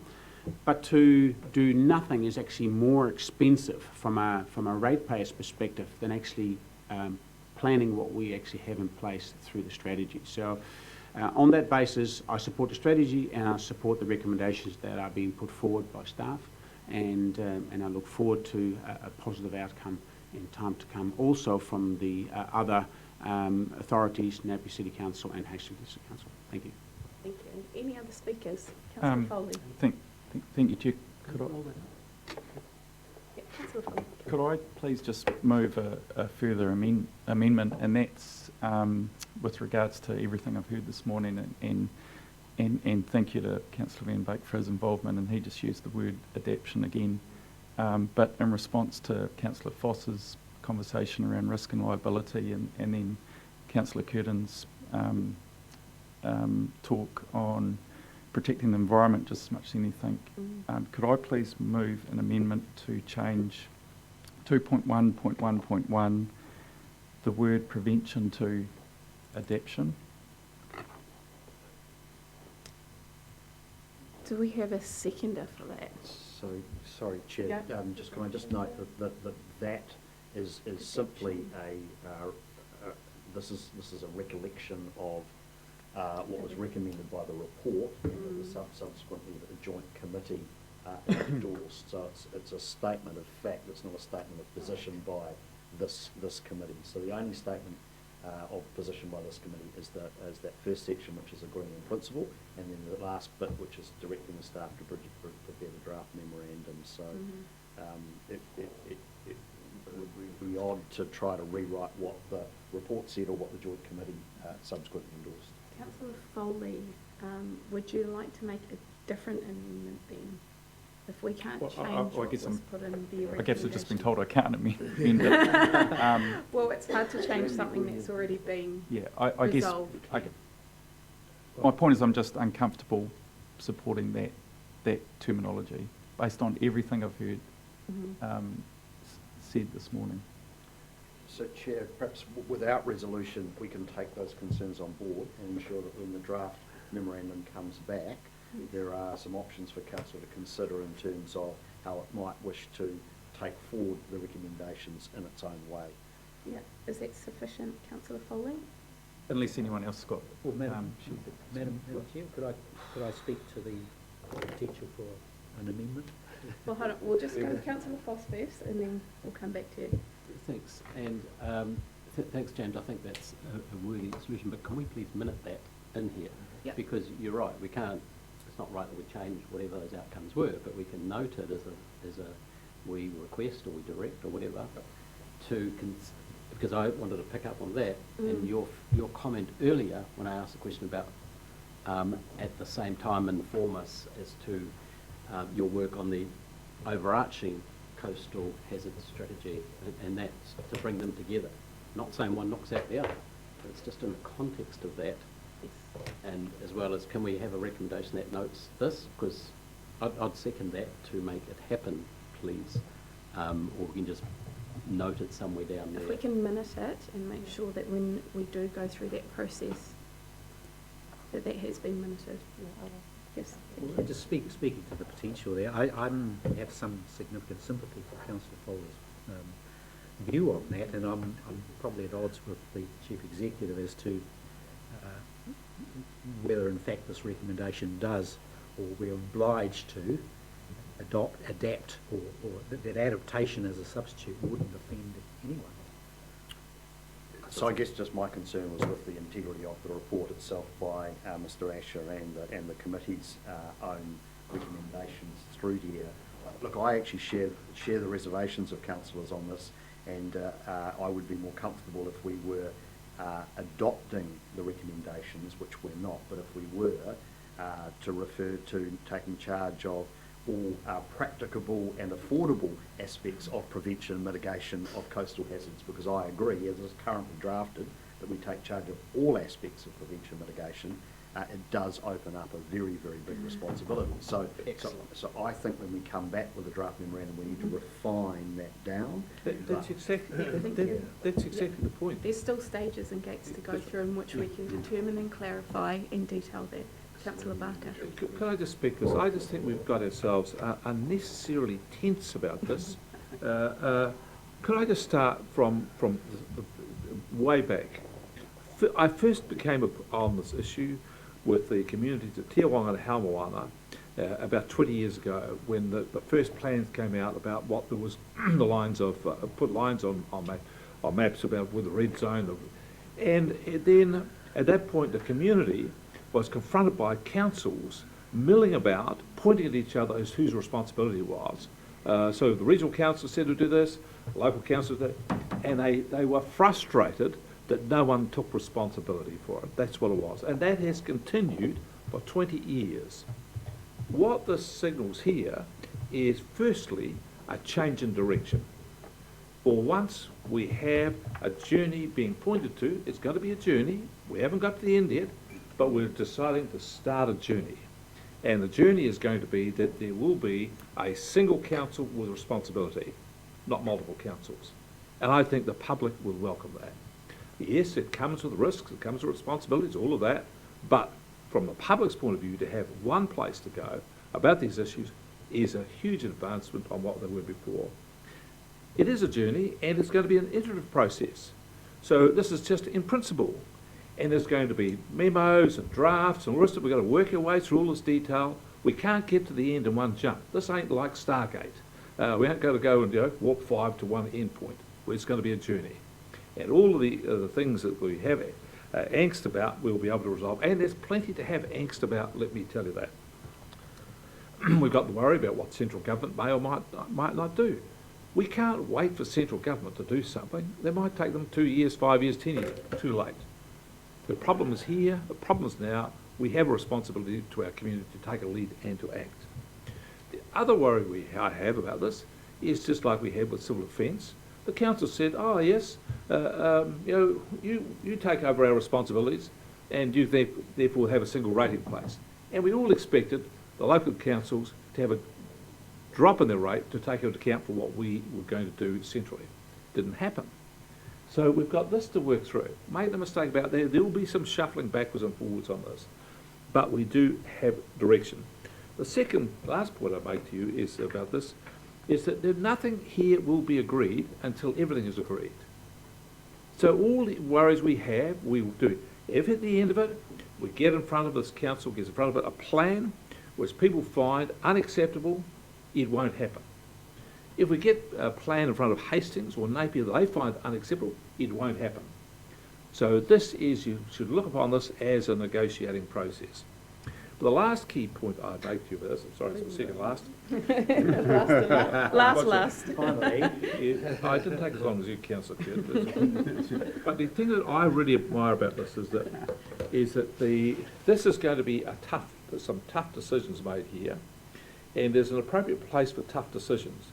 That's between the ratepayers and their council. And I have seen all sorts of the options, such as council control operations, joint committees, CDM, etc. The problem there for those is there's barriers between the ratepayers and the decision makers. There's always 1 step or 3 steps removed. Let's be very clear about this. If the HBRC takes this on, council's going to be on the very front of the coconut shy. There's not going to be any dodging for it. And future councillors are going to be held responsible and accountable for all the decisions they make, and there will be tough decisions. But I think, in the end, that's best for the ratepayer and best for the decision making. Thank you, Councillor Barker. Last speaker, Councillor Williams. Thank you. Madam Chair, and the final point that I wish to make Thank you. is that, look, I totally endorse HBRC taking a lead. I think our Resource Management Act functions and our ability to operate cross-boundary makes that much a no-brainer. The first point that I'd like to make, however, is that, and I don't say many things in this chamber where I actually believe that I am correct to the point of some certainty, but that if we try and run this whole ship as the regional council and without the employment of an entity such as a council-controlled organisation, strategy is dead in the water. I simply, Councillor Curtin has confirmed my very worst fears in the sense that, with respect to Councillor Curtin, there is a conflation there of our responsibilities as a consent authority, which is where the NZCPS and the RCEP comes in, and second-guessing the outcomes of those consenting processes, and at the same time being set up as the entity that's supposed to be the proponent for hard engineering works that have been recommended by a committee that has worked on this for 6 years, that is a global exemplar of a collaborative approach based on technical and community support, and yet has been described by Councillor Curtin as hopelessly conflicted. It is us that would be hopelessly conflicted if we are to be both proponent and consent authority. What I think we need, and whether it's a matrix model or a single council controlled organisation of this entity, is an outfit that's got one job, and their job is to deliver the coastal Clifton to Tongaroa strategy. Period. That's their only job. They then put projects through the consenting loop, and they stand or fall on their merits, and if they're approved, we as a regional council rate for them, and they then happen. But what's going to happen here? Say there's a proposal for some revetment wall or growing field in Hastings. Around this table, Hastings has 3 votes. Are the Napier councillors and the Wairoa councillor and the Central Hawke's Bay councillor and the Narororo councillor and the 2 Mauri seat holders really going to vote to rate the entire region, or even on a targeted basis, just to suit Hastings? Or will our different political aspirations and our views of what should be happening or not happening in the coastal environment, whether it's adaptation, sustainability or whatever, mean that the project never gets past first base? That's my fear. And so I think that if we're going to deliver this strategy, yes, we take ownership, and that's the first recommendation, and we take a lead on this, but I think we need a CCO. I really do. So I struggle to endorse the recommendation to the council of this committee that we adopt the recommendations in the paper, because I think they miss that gap. They say that the CCO would need to be populated by staff, and that would be difficult. We'll need to populate this organisation by staff that aren't here yet to deliver these projects. What's the difference? Thank you, Madam Chair. Thank you. Very insightful, and thank you for everyone's opinion. We do have the recommendations on the table, though, with the amendment to transition. And as right of reply, Councillor Curtin. Thank you, Madam Chair, and I won't belabor this too much. I would comment, though, that the recommendation itself very much places responsibility around this table, not in a CCO, not at arm's length, not a distant relation to council with its accountabilities and responsibilities. And I think that's the nub of this, is going out, putting their hands in the pocket of the ratepayer, but then being fully accountable for that expenditure and for the outcomes. And I think that's where this recommendation and the work of Justice Asher comes from, is that only one entity, full accountability for it. So therefore I'm supportive of that direction of travel. I would comment that it's the appropriate lens for the regional council to be doing this, and I base that on the evidence.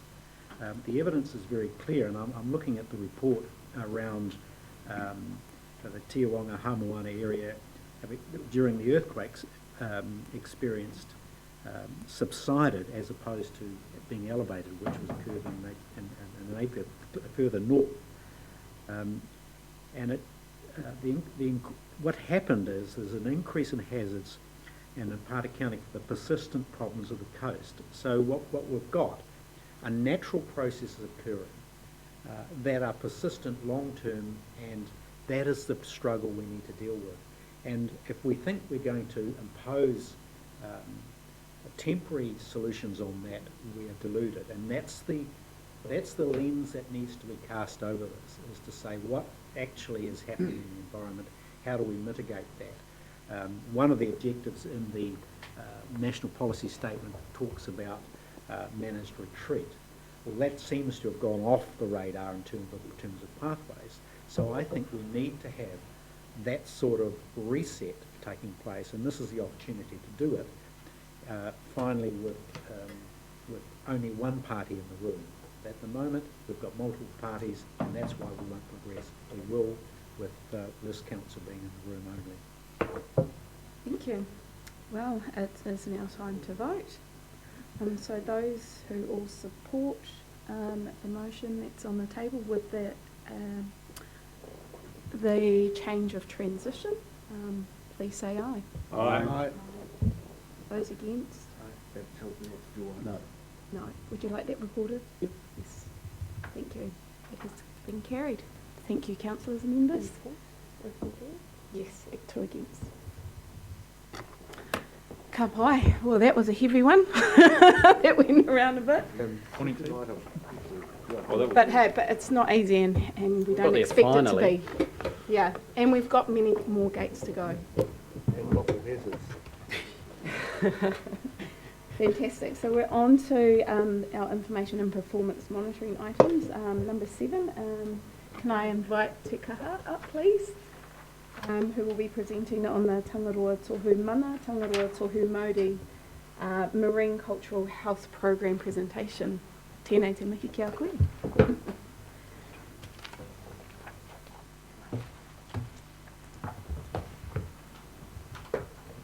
Kāti, inora I tō tau whakātu mai.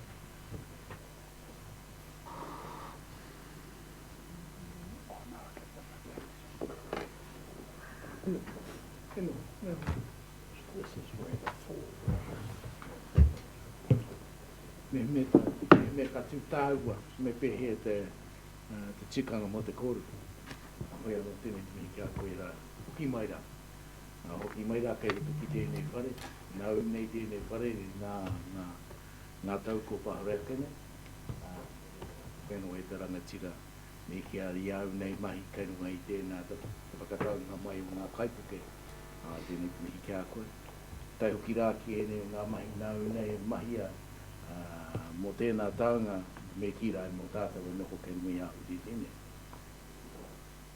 Nei rā tētahi o ngā hurahi me ki rā ki whakapai ai e nā te kari haere o ngai tāua kei roto ki tēnā te moana Tangaroa. Tai hoki rā kia pānia kia kaito kia more more. Te rangatira e te kā hoki mai rā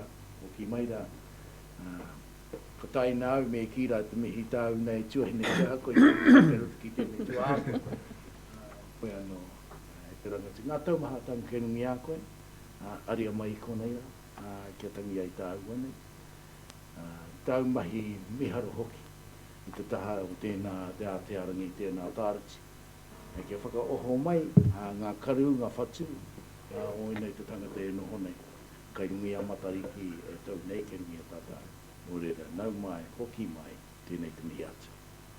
Thank you. Ai te tuatai, he whakawhetai ki ngā whetū, kua whetūrangi I te atapō nei. Ko te kāhui whetū o Matariki, ko e rā ngā tohu o te tauhau Mauri, me te takanga o tamanui te rā ki hine raumati, o reira ngāmihi. Takoto mai, wairia mai o tātou tini mate, ki ngā hunga hoki ki te waka o te rangi, ki te whetū o Puhutakawa, haere atu rā moi mai rā. Ka te wāho te hunga mate, ki te hunga mate, te hunga ora, ki te hunga ora, ti hei mai ora. Tā huri kia koe te rangatira pieri, nei rā te mihi katika kia koe mo te mihi, tēnā koe hoa. Kia koe te tiamana, tuahine, tēnā koe, koutou hoki, ngā kai kaunahira, kaimahi o te kaunahira o te matawa Māui, e rere ana te mihi mahana kia koutou tihei mai ora, tēnā koutou katoa.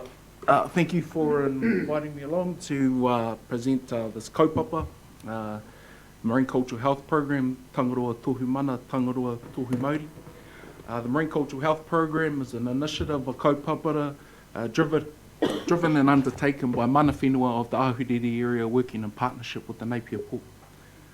The Marine Cultural Health Program is a marine-based environmental monitoring program based on mātauranga me ngā tikanga, acknowledging the many links within our environment and also the links to people.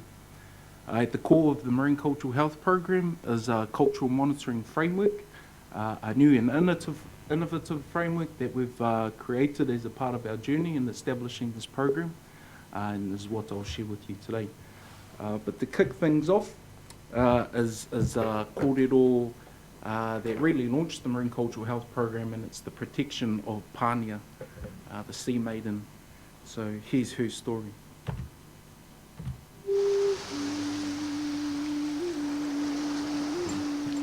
Pānia the reef is well known to the people of Napier. A statue of Pānia was erected on Napier's Marine Parade in 1954 to commemorate her story, and she also survives in song and poem as well.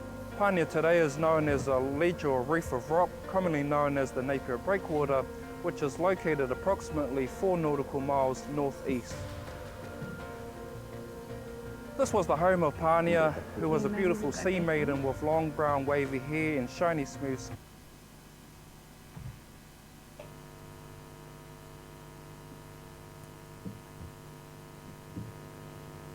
Has everyone heard the story of Pānia? Mm-hmm. No, the kōrero. There's awesome puka puka out there that, it's, if you're looking for presents for young kids and something to give them about a local kōrero or local story, then definitely promote the Pānia book. Oh. Shall I try to turn it up on the computer? What it's on there. Oh, it's on full. Should I change it to speakers or? Those are connected.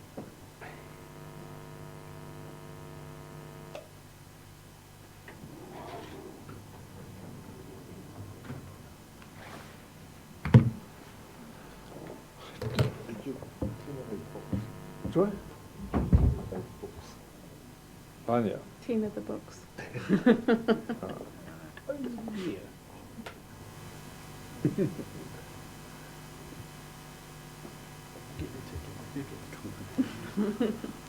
When it was everyone looking forward to smoke over there. Just think about it.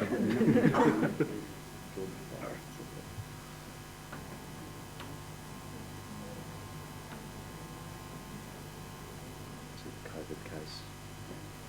Hasn't stayed at Richards. And it's just Oh, yeah. She must have gone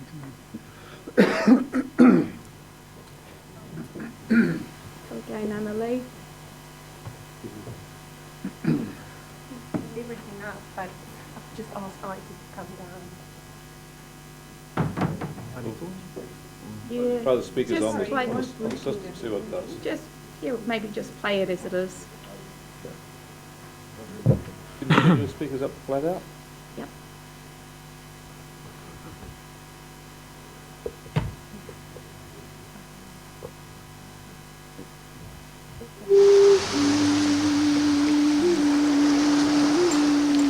Pānia the reef is well known to the people of Napier. A statue of Pānia was erected on Napier's Marine Parade in 1954 to commemorate her story, and she also survives in song and poem as well. Pānia today is known as a ledge or reef of rock, commonly known as the Napier Breakwater, which is located approximately 4 nautical miles northeast. This was the home of Pānia, who was a beautiful sea maiden with long brown wavy hair and shiny smooth skin, who in ancient times daily swam shoreward at the setting of the sun, returning back to her sea people before the break of day.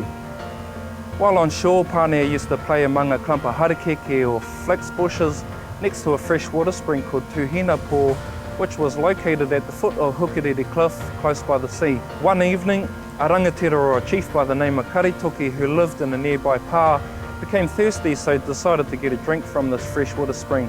While he was drinking some water from his hue or calabash, Karitoki noticed Pānia among the harakeke and instantly fell in love. Karitoki took Pānia back to his home and they became man and wife. After some time, Pānia gave birth to a son who was completely without hair, and so naming him Morimore, the hairless one. After the birth of the son, Karitoki grew increasingly concerned that he may lose his son to the sea people, so he decided to consult a tohunga or an expert priest in the hope of finding a way to keep his son Karitoki and Pānia with him always. This tohunga or expert priest told Karitoki to place cooked food upon Pānia and Morimore while they slept, and by doing so, they will never again return back to the sea. I think it's important to note here that food is important in the Mauri culture, and it's not until the kaias had the proper karakia that is then safe to eat. Evidently something must have gone amiss for Pānia have returned back to her sea people, never to return again. Morimore was turned into a shark who lived and continues to live and occupy the waters surrounding Napier. When local fishermen retell the story of Pānia, they claim that at ebb tide, Pānia may be seen at the bottom of the rocky shore with her hair as brown and still as ever and her arms stretched towards shore.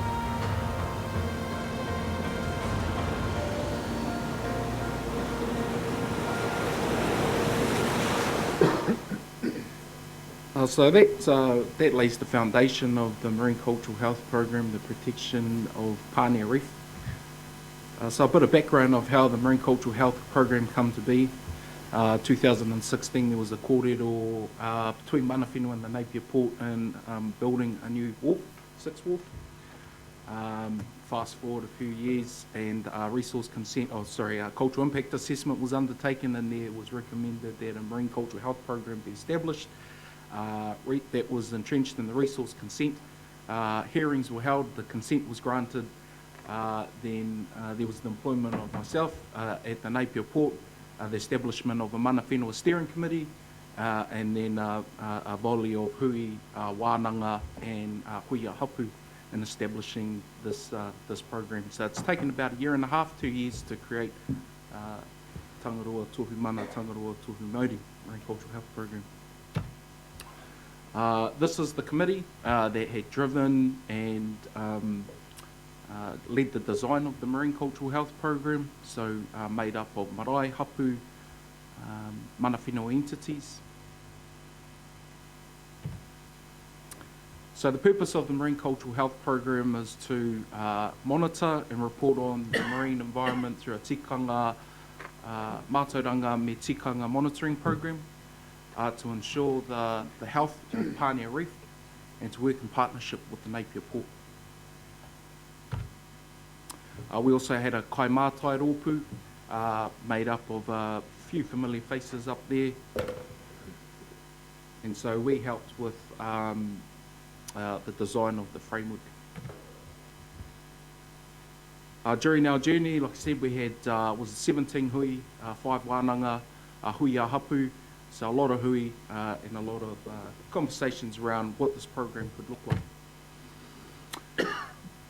Although the program has only launched, it was in May at the EIT Marae, whānau was still involved as a part of the Sixth Wharf monitoring through the Kororā relocation, the Blue Penguin relocations, going out on the dredge, assisting with the fish monitoring, and also we were able to get some tamariki involved with our Kororā dog rua around the Ahuriri and the harbour area looking for penguins as well. So we've got a flash video on what the cultural monitoring framework is, so hopefully this works. The Marine Cultural Health Program is a kaupapa, an initiative driven and undertaken by mana whenua of Ahuriri, working in partnership with the Napier Port. The Marine Cultural Health Program is focused on monitoring the marine environment in and around the Ahuriri area, including Pānia Reef. One of the key focuses is engaging mana whenua and monitoring the marine environment through our mātauranga me ona tikanga based monitoring program using traditional Maori knowledge. The cultural monitoring framework is made up of two pou: mana moana, the wellbeing health of the marine ecosystems; mana tangata, the strength of tangata whenua, to Tangaroa, the marine environment. Connected to each pou are a number of tohu matua and tohu whaiti. The health of each tohu whaiti are assessed through specific qualitative and quantitative measures called pātai enenga, which provides the health of each tohu whaiti, each tohu matua, each pou, and the overall well-being and health of our marine environment. Take a look at our website.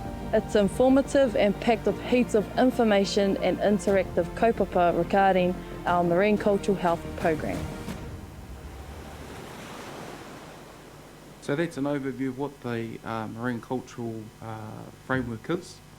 And so at the core of that framework is tupou, mana moana, mana tangata, mana moana, representing the overall health of Tangaroa, the moana, the marine environment, and the other pou is representative of the health of the connection of mana whenua to the marine environment. So those are our two key pou. What informs each of those pou are key indicators called wahanga tohu matua, and those tohu matua are representative of key te ao Māori principles and key influences on each of those pou. Just taking a step back, this is kind of version 1. This is where we started a year and a half ago. We'd looked across the country at the different cultural monitoring frameworks, and we didn't want to reinvent the wheel. We just wanted to take the best of everything and then drive this into our program. One thing that we did notice is that there were no cultural monitoring programs operating in the marine space, especially to the level that we wanted to design. So this is what we kind of came up with: two key pou, a number of tohu, and then a number of indicators that inform those tohu. So that was stage 1, and this is kind of the level that we've got to now. So the cultural monitoring framework has 4 key sections. We've talked about the first 2, the pou and the tohu matua. And so to inform the tohu matua, we have tohu whaiti, which are kind of secondary indicators. Those indicators are representative of key species, key indicators that represent the tohu matua. So in this example, we've got the mahinga kai species, key representative species making up mahinga kai tohu is kaura, kuku, kina, paua, pipi, and ika. And then to inform the health of each of those sub-indicators, or the tohu whaiti, which is, sorry, I might stand up. So what informs our tohu whaiti are our pātai enenga, which are our qualitative and quantitative measures. So each of these are scored, they come together to inform the health of our tohu whaiti, which are our sub-indicators. And then collectively all the sub-indicators come together to inform the health of the key indicator, which is the tohu matua, and then collectively these all come together to inform the health of the pou. So that's how it kind of cascades up from the finest level, from where you're doing the monitoring, where you're surveying your whānau, you're able to score these, and then plug this up into an overall kind of health indicator, which informs the pou. So that's how the framework works. Each of the tohu matua, tohu whaiti and pātai enenga were wānanga, so these were all specifically selected by mana whenua at wānanga. And so the framework is versatile enough to, I guess, one of the things we were thinking of at the time is how can we support other whānau in trying to pick up a cultural monitoring framework. So it's versatile enough that any whānau can plug in key te ao Māori principles, what's important to them, and plug it into a framework which provides a holistic approach of understanding the health of a specific area. There's 2 other key influences on the monitoring framework. It's a health rating, a simple red being weak to green being healthy, similar colours to what you might have seen on the Lawa website. And then a weighting score as well. So a weighting score can be applied to the tohu whaiti and the tohu matua, which are key indicators and sub-indicators. Those are determined by mana whenua, and that influences the different weighting for each on So when it cascades up, it kind of influences the overall health of the next stage. That's what the weighting does. This slide is hard to see, but it just represents the amount of different key indicators and sub-indicators we have. So at the finest level, we're monitoring about 300 individual qualitative and quantitative measures, and then there's about 70 secondary indicators and 18 key indicators, and then they all cascade up to inform the health of the two po. Here's what it looks like with a bit of colour behind them, and also representative of the weighting. So we've got our Tohu matua, our key indicators here. They're all each given their weighting, so they all collectively, not only the health, but the weighting influences the overall health of the po. So that's what it looks like at that key indicator level, and then zooming into the sub-indicator level, or the tohu whaiti, each of those are weighted as well. So in this example, we've got kuku. On the far side, that's got a very high rating for the reason that pāngia has a lot of kuku green lip mussels, and so that was identified as being significant to whānau for mahinga kai, for food species, so therefore it got a heavy weighting. And then you can see how that influences the next tohu, and then how it cascades up to the overall health of that po. This is just a refresher on the different scales again. And lastly, this is at the finest level, we've got our qualitative and quantitative measures that we score. Each of the qualitative and quantitative measures have their own method of scoring, but also their own method of how you collect that information or monitoring in the field. So in this example, we still use kuku. The qualitative questions that we go out and survey with whānau, we ask is questions like, how easy is it to gather a kai, to gather food? And in that we've got a method of scoring. So for example, has it been too muddy to go out, has it been too rough to go out? So that's all included in the scoring methodology, through to in-field monitoring, which includes taking pictures of the mussel beds over Pāngia Reef and tracking them over time, whether they're increasing or decreasing. So that's what plugs into the score. That gives you your health rating for your kuku. So that's where you get that representative health rating, and then it just keeps plugging up from there. So that's from the finest level to the highest level. The way that we collect our information, we use 123 survey. So it's a tool that you use on your phone. That's how you score each of these, and that's plugged into our website, which is here. So I'll just maybe I'll just quickly go over the website, show that around, and then if you have any pātai, then come away. So this is our website, so www.marineculturalhealth.co.nz. Please have a look. I'm just going to go through each of these pages. So this is the home page, gives you a rough, introduction on what the Marine Cultural Health Program is, the video that we saw earlier, the marine space that we're monitoring. So we've got the port there, we've got Pāngia Reef, Town Reef, Harding Road and Rangatira, so those are kind of the 4 key reef areas that we're monitoring. Moving on to the next page, our kōrero. So we were really fortunate to interview our whānau in regards to the importance of Pāngia, the different reef structures, the different mahinga kai species, whānau that had dived on Pāngia in the 60s when bottles first came out, bottle diving. So having all of these interviews really helpful in understanding the baseline for how the environment used to be from living memory anyway. So all of those are available, so if you'd like to take a look. And then the monitoring that we undertake in the field, this is where that information sits. So we've got our 2 po.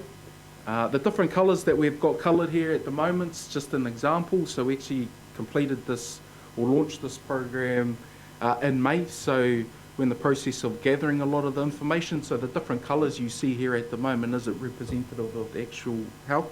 It's really displaying what it could look like once we've got all the information and we plug it into the framework. But so this is each of the po. We've got our key tohu represented by these bars here, and just to dive into a little bit more information, you kind of dive in. So for example, we've got kaitiakitanga here, and we've got all the qualitative and quantitative kind of questions here. So this is what it will look like once we plug all the scores in, and it also displays the different methods of how we actually test for each of these pārtai, and the method of scoring as well. So each of these is scored on a 0 to 10 scale, and so we've got a method around, where it sits on that spectrum for the 0 to 10 scale. So that's the monitoring page. We've also got a map page as well through GIS, a historic map where you can look through and have a look at some of the kōrero for historically, and then also we've got a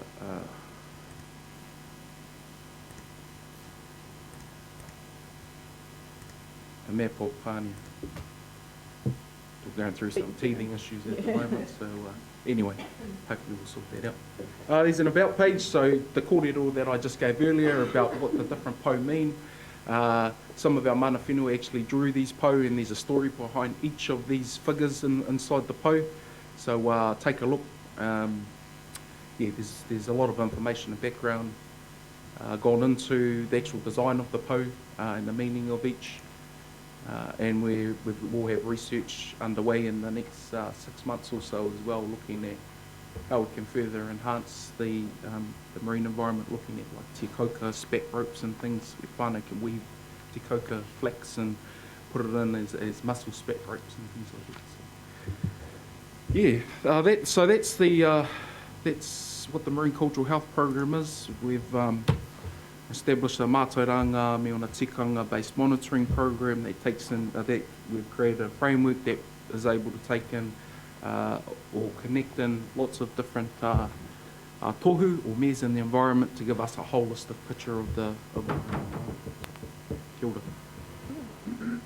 Thank you, Te Kaha. Oh, that's an amazing program and far more comprehensive than I thought it was. But it's due credit to the mana whenua involved in this. So, kia ora. Pātai.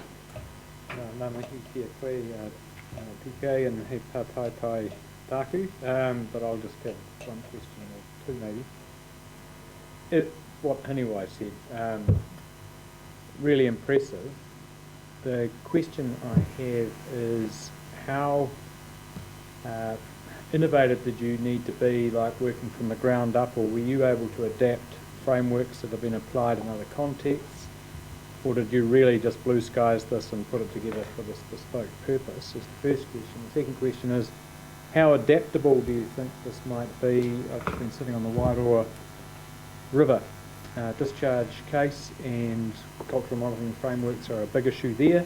Could this type of methodology be transposed into a different, environmental context? Kia ora. So for the first pārtai, it was a little bit of both. We looked across the country, mainly in the freshwater space, around the cultural monitoring frameworks there. We kind of took what we thought would work for us, or the best of what they had, and then because it was in the marine environment, it was a bit of blue sky thinking, and how do we plug in something specific in the marine space with those different elements that we've taken out of other cultural monitoring programs. In regards to whether it's adaptable in other places, so the po that we've put together, that's adaptable. It can be any atua. It could be for example, this one's mana tangata, but you have mana tāni, so for the ngāhere.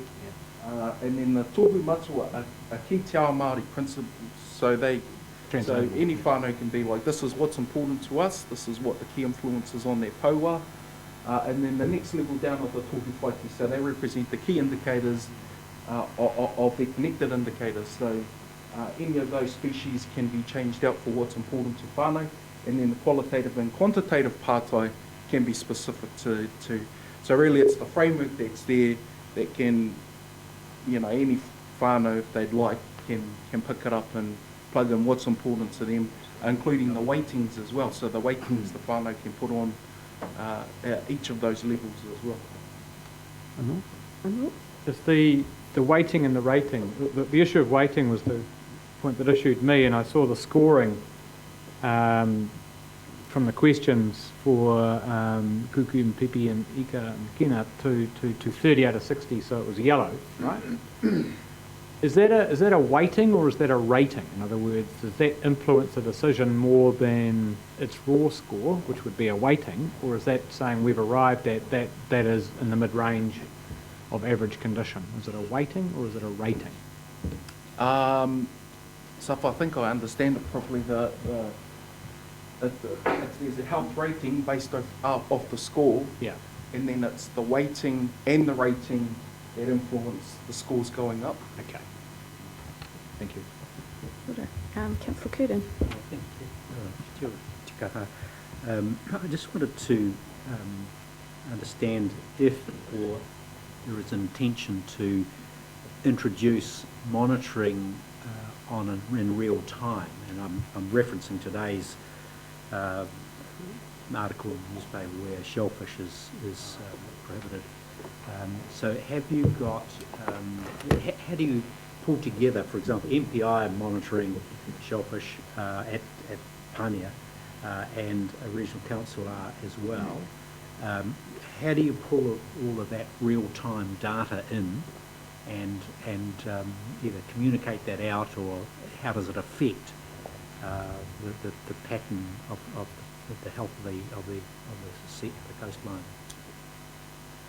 So that's a really good example. So one of our tohu is hauora in Waitakere, and then there is the paralytic fish, shellfish poisoning, and so we've got a method of scoring that, a method of how we collect that information, and that influences the health rating, scoring process, and then so that it does plug into the framework, and then from there it's representative as it continues to kind of influence the overall health of the po. So that specific example has a really high weighting because of its importance on the mahi makai species. In regards to real time,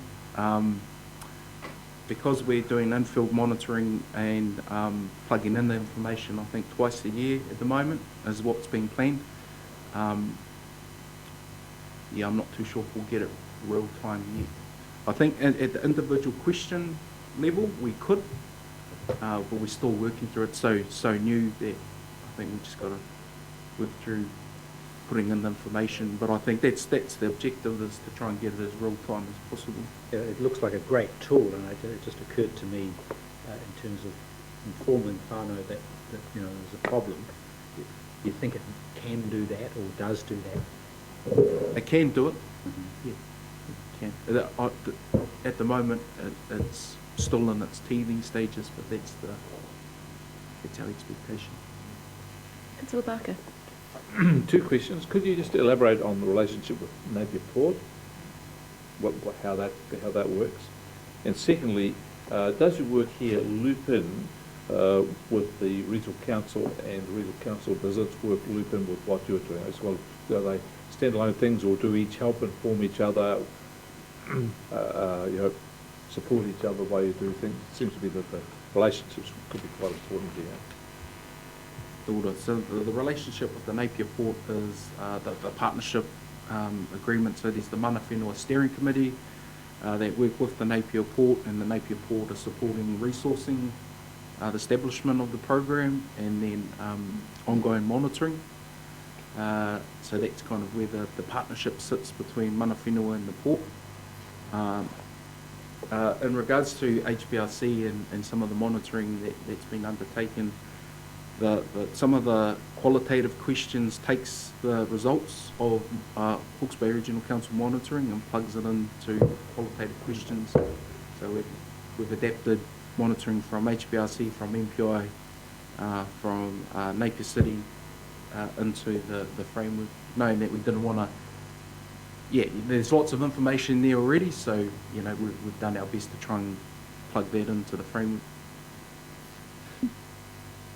Do you have a sort of ongoing discussion? I'm just thinking that you're building a picture, fabulous picture of what's going on.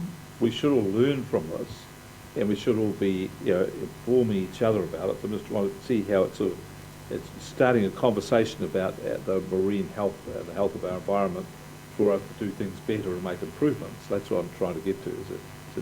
I don't want to see it just stand alone for its own self. I think it needs to be dynamic.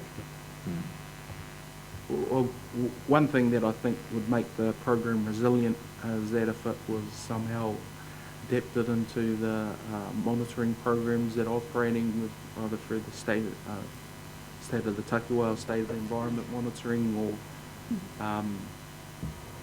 the monitoring programs that are being undertaken within the council. I think that's a resilient way of the program continuing.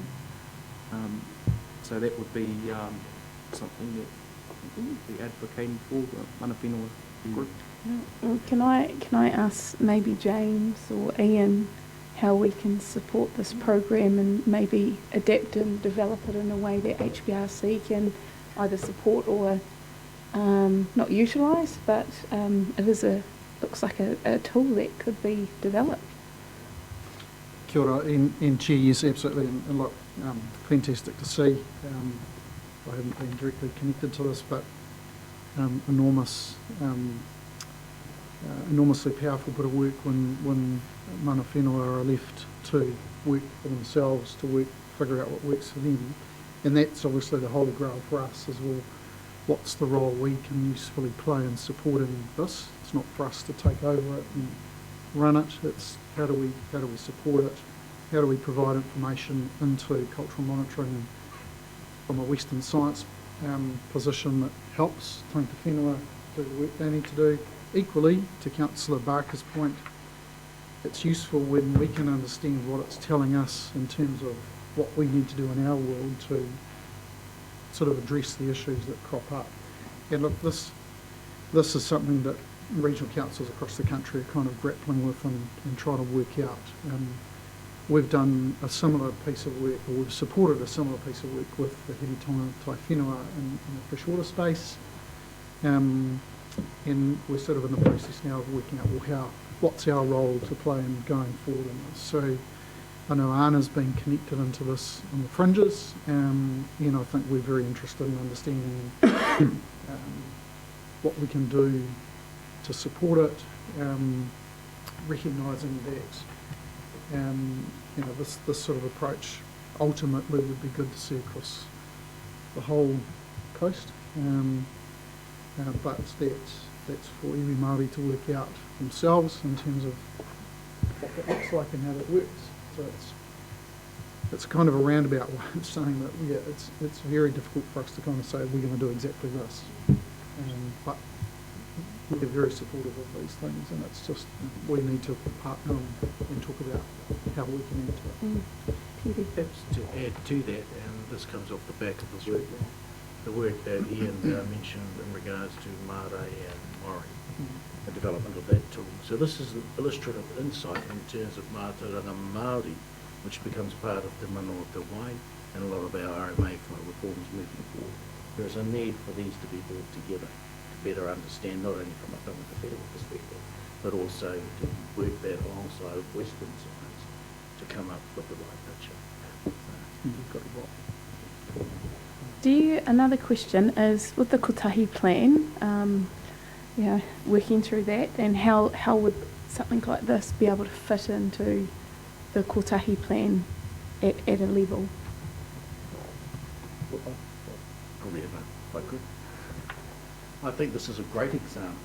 Although it's in the marine space, I think there are frameworks within here which could be easily adapted. So I guess one of the clear things with Mātauranga Māori, part of kotahi plan, Te Mano o Te Wai, is that it is up to the people of mana whenua in those particular catchments or localities to identify what some of these features are. So the framework, I think, is easily adaptable. What we are aware of, it, there are at least 2 cultural monitoring programs in relation to freshwater. So it's a matter of looking at all of those and finding what works. And perhaps, Chair, if I could just add to that, that's the approach we took with the Hiritonga Tai Whenua. I got firmly put in my place when I sort of thought, hey, let's take a let's take a framework and roll it across the whole region. As I said before, that iwi Māori need to work out what works for them. Marae Hapu will have their own views. What we've tried to do is say, well, what's the framework or approach we take working with mana whenua, tangata whenua, from them having no approach and no mātaonga-based program to getting them successfully using or doing something, and for them to decide what that looks like and how it works. So how do we engage in that and support it, facilitate it? That's the kind of approach that with all the lens that we've brought to this. More supportive, facilitative, and then ultimately saying, well, what are we doing that helps in that? So our science program, our Western science program, what in there is useful for you? And as TK said, he's picked out some stuff that we do that the team has that plugs into this. But equally, for me, really importantly, is in an appropriate and culturally safe way, what can we get from this that helps inform our understanding of the tire, and what does that tell us, and what do we as a council need to do in response to that? So if we end up with a bunch of indicators here that are not looking that good, well, that's really useful information, but we shouldn't stop there, because we want to understand why, and are there things that we as a council can do that would change those from, in time, red to green. I've just got two kind of points. The first one is, like, I agree in regards to mana whenua establishing their own cultural monitoring program. That's one of the things that the whānau involved as a part of this kaupapa was mindful of, is that we're really fortunate to have the resource to create something, and so if there's a framework out there that can support whānau, will be an example, and saying, oh, well, here's something that you might want to look at. Well, then that was kind of one of the things that we thought would be a good outcome as a part of it. So sharing the framework with whānau and saying, here's an example, if you'd like to pick it up, well, then that's up to you to plug in what's important to you. So really it's just saying, hey, here's a framework that could be put on the tepu if whānau wanted to have a look at it. The other thing is, yeah, absolutely, one of the other outcomes was that we wanted the framework to be robust enough to be able to make decisions of or influence change if required. And actually some of the questions, some of the pātai are the answers to the issue. So yeah, if our beds are shrinking, it actually tells you that, and so that's what needs to be addressed if it's red. So it's actually, yeah, it could be very helpful for decision making. Any other questions? Hawke, thank you very much. Fantastic presentation. I'm happy to move if someone would like to second. Councillor Foley. All those who agree say aye. Aye. Those against. Thank you. Kia ora. Ka whai, it's that time where I have to give you a cup of tea and a biscuit, chocolate bicky, and thank you for those who have been patient and waiting. We'll resume after morning tea. Please stay with us and have something to eat and drink. Councillor Foley.